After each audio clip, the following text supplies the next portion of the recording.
Hola, este es Mauricio Lema y vamos a hablar los siguientes minutos la función normal de la proteína retinoblastoma y el G1 checkpoint en la progresión del ciclo celular. Todos recordamos de nuestra biología de primaria y bachillerato como pues el ciclo celular tiene diferentes fases, la G1, de silencio 1 o GAP 1, que aparentemente está quieto metabólicamente o por lo menos en el núcleo. Después está una fase muy notoria en donde el DNA se duplica por la replicación, llamada síntesis por la S. El G2 es otra fase así como de silencio, y posteriormente en la fase de mitosis también muy notoria en donde una célula se convierte en dos por la acción del proceso que nosotros conocemos como mitosis.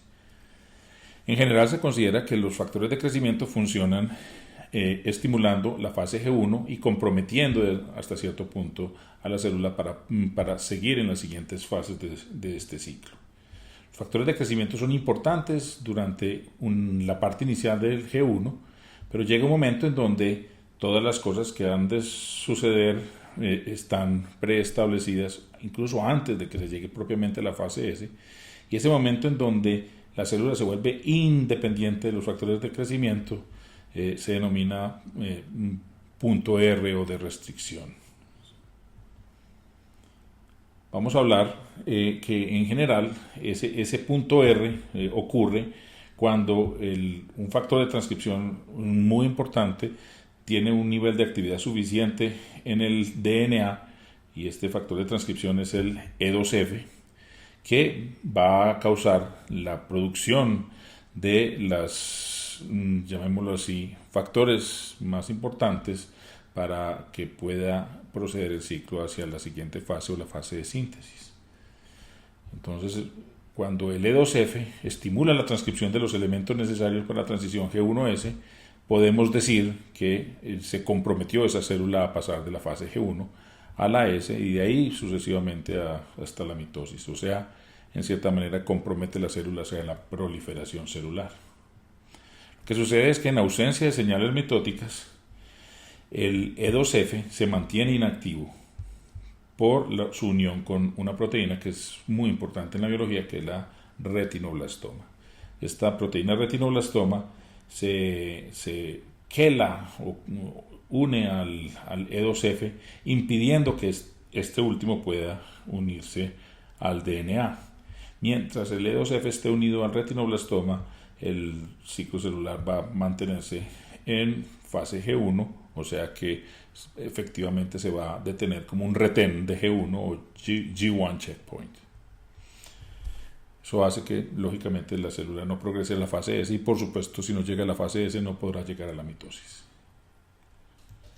Las quinasas dependientes de ciclina, como la CDK4/6 y la CDK2, se encargan de fosforilar el retinoblastoma hasta cierto punto el E2F. Ese retinoblastoma fosforilado, es de una vital importancia para lo que vamos a explicar. Sin embargo, las CDK4/6 y la CDK2 no pueden funcionar sin la presencia de unas proteínas reguladoras que se llaman las ciclinas, como la ciclina D y la ciclina E. La ciclina D es importante para la CDK4 y la CDK6, y la ciclina E es importante para la CDK2. O sea que en ausencia de ciclinas, estas CDKs son inactivas.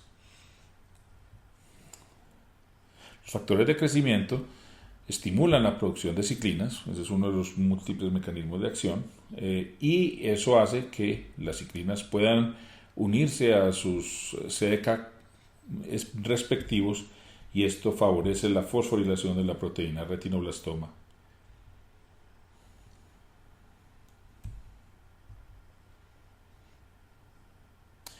La proteína retinoblastoma fosforilada libera el E2F, que también pues, es fosforilado por estos mismos sistemas. Entonces la liberación del E2F va a causar la proliferación celular, como ya lo vimos, pues estimula el paso de G1 a S. Aquí ustedes pueden ver, recapitulando lo que hemos dicho hasta ahora, los factores de crecimiento estimulan las ciclinas, que a su vez son capaces de unirse a sus CDKs, que son las verdaderas fosforilantes. Estos fosforilan el retinoblastoma liberando los E2F que ya pueden causar su actividad transcripcional a nivel del DNA, favoreciendo el paso de G1 a S. La mutación inactivante del retinoblastoma favorece la progresión a la fase S y eso hace que le demos el nombre al gen retinoblastoma, el nombre de gen supresor de tumores. Hay muchos genes supresores de tumores, o sea, genes que en su ausencia van a favorecer el fenotipo oncológico tumoral. Y de hecho, la mutación del retinoblastoma es una de las más frecuentes en oncología. Dentro de los elementos regulatorios de este sistema, o sea, que los mantiene en balance, existen una serie de proteínas o sustancias que tienen nombres muy numéricos que se encargan de inhibir las quinasas dependientes de ciclina. Entonces, por ejemplo, la P16 y la P21, que son las más famosas, se encargan de inhibir las quinasas dependientes de ciclinas 4, 6 y 1. La P21 es un inhibidor de quinasas dependientes de ciclina, pues todas las anteriores más la CDK2, y es importantísima, todas estas son importantísimas en la regulación del ciclo celular. Lógicamente, cuando se aumenta la P16, se inhiben estas quinasas y esto hace que se detenga el ciclo celular. Lo mismo pasa con la P21. O sea que, en cierta manera, estas proteínas también actúan como genes supresores de tumores. Los inhibidores de las ciclinas D4 son importantes para detener la progresión del ciclo celular y son también genes supresores de tumores. Entonces aquí podemos ilustrar en esta caricatura cómo en presencia de estos inhibidores los complejos ciclina y sus quinasas son inactivos y no fosforilan el retinoblastoma, por lo tanto el E2F no se libera y el ciclo celular no progresa. La mutación de los TSG, como las quinasas dependientes de ciclina como P16 o P21, son frecuentes en oncología. ¿Esto qué importancia tiene desde el punto de vista de la regulación? Pues tiene bastante. Los estreses celulares, y eso pues no voy a describir cuáles, pero son varios, pueden causar el aumento de la función de una proteína que se llama la P53, de la cual también hay un video explicativo, de hecho hay varios videos explicativos, y esta P53 que es un factor de transcripción, una de las cosas que transcriben es la P21, estos inhibidores de quinasas dependientes de ciclina, y es con este mecanismo que el P53 activado normal es capaz de detener el ciclo celular, pues esencialmente apaga toda la maquinaria de las quinasas dependientes de ciclina que acabamos de mencionar.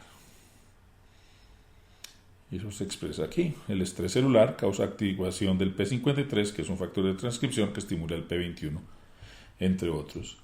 Y el P21 es un inhibidor de quinasas dependientes de ciclina que bloquea la progresión del ciclo celular en G1. La mutación inactivante del P53, como se ve también en ese otro video, es una de las más comunes en oncología. De hecho, aproximadamente la mitad de los cánceres la exhiben.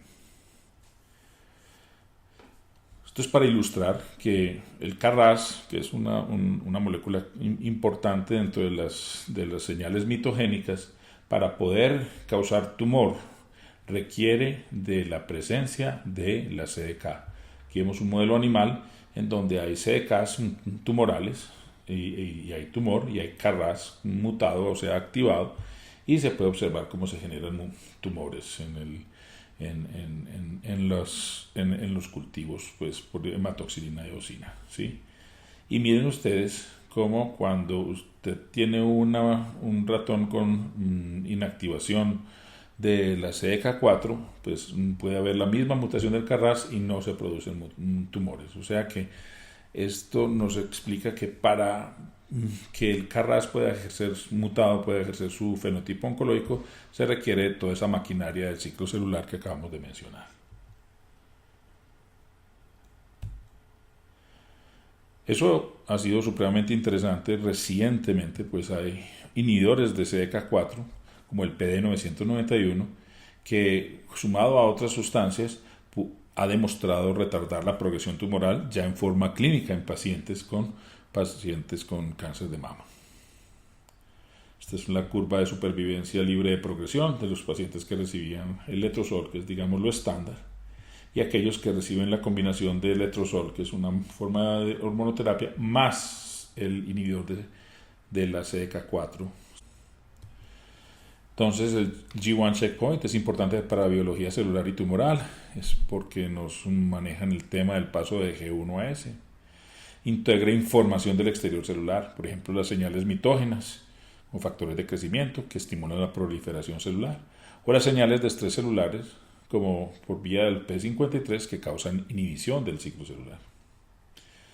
Los retinoblastomas y el E2F son efectores comunes finales, o sea, toda célula que va a progresar por el ciclo celular requiere de esta maquinaria.